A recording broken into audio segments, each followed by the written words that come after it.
To धड़कन में दिल का पहला एपिसोड एक खूबसूरत शुरुआत है। मासूमियत, संगीत, परिवार के बीच की दरार और दिल को छूने वाले भाव। दिल के पिता की तलाश और राघव की एंट्री कहानी को आगे रोमांचक बनाती है। टू धड़कन में दिल एक भावनात्मक पारिवारिक ड्रामा है जो दिल को छू लेने वाली कहानी के साथ शुरू होता है। ये कहानी एक मासूम बच्ची दिल और एक मशहूर रॉकस्टार राघव कुमार के इर्द गिर्द घूमती है।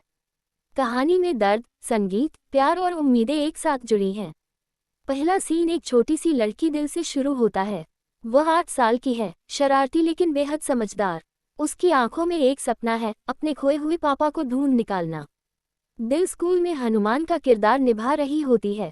रामलीला में अपनी लाइनें बोलते समय उसकी मासूम मुस्कान और जोश सबका दिल जीत लेता है। मंच पर खड़े होकर जब वह जय श्री राम चिल्लाती है, पूरा माहौल तालियों से गूंज उठता है। बाहर उसकी मां नंदिनी स्कूल के बाहर खड़ी उसका इंतजार कर रही होती है। वह एक साधारण महिला है जिसने अकेले दिल को पाला है। नंदिनी के चेहरे पर चिंता और थकान साफ झलकती है, क्योंकि दिल ने फिर स्कूल से बगैर बताए रामलीला में भाग लिया था। जब दिल घर लौटती है, मां डांटती है, लेकिन उस डांट में भी ममता छुपी है। दिल जवाब देती है, मां, अगर हनुमान जी भी डरते तो सीता मां को कौन बचाता। इस संवाद से उसकी समझदारी और मासूम सोच दिखती है। दूसरा प्रमुख किरदार है राघव कुमार, एक मशहूर रॉकस्टार। लोग उसके गानों पर झूमते हैं, लेकिन उसके दिल में गहरी उदासी है। वह कैमरे के सामने मुस्कुराता है, लेकिन अंदर से खालीपन महसूस करता है। राघव एक इंटरव्यू में कहता है, म्यूजिक मेरी जान है, लेकिन अब इसमें वो धड़कन नहीं रही। ये डायलॉग बहुत कुछ कह जाता है। राघव की जिंदगी में कुछ अधूरा है। एक दिन जब दिल अपनी मां से छिपकर पास की मंदिर में गा रही होती है, राघव वहीं पहुंचता है। वह दिल की आवाज सुनता है और चौंक जाता है। उसकी आवाज में दर्द, मासूमियत और सच्चाई छिपी होती है। दिल गा रही होती है, पापा कहाँ हो आप, मेरी धड़कन आपको ढूंढ रही है। राघव ठिठक जाता है। पहली बार उसे ऐसा लगता है जैसे उसकी टूटी हुई आत्मा को कोई आवाज सुकून दे रही हो। वहीं दिल की मां को पता चलता है कि दिल फिर गायब है।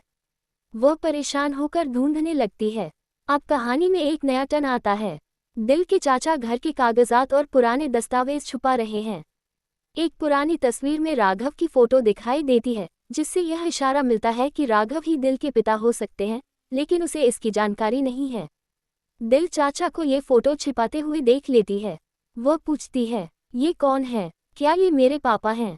चाचा गुस्से में कहते हैं, अगर किसी से पूछा तो तेरी मां को अस्पताल पहुंचा दूंगा।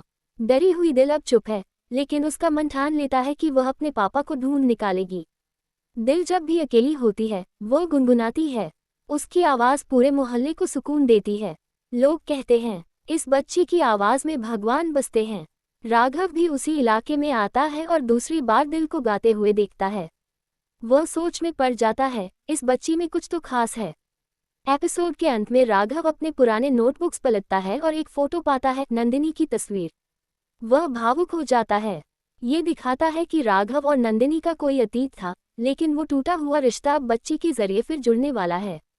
दूसरी ओर दिल अपने टूटे हुए टेप रिकॉर्डर को ठीक करने की कोशिश करती है ताकि उसमें पापा के लिए एक गाना रिकॉर्ड कर सके।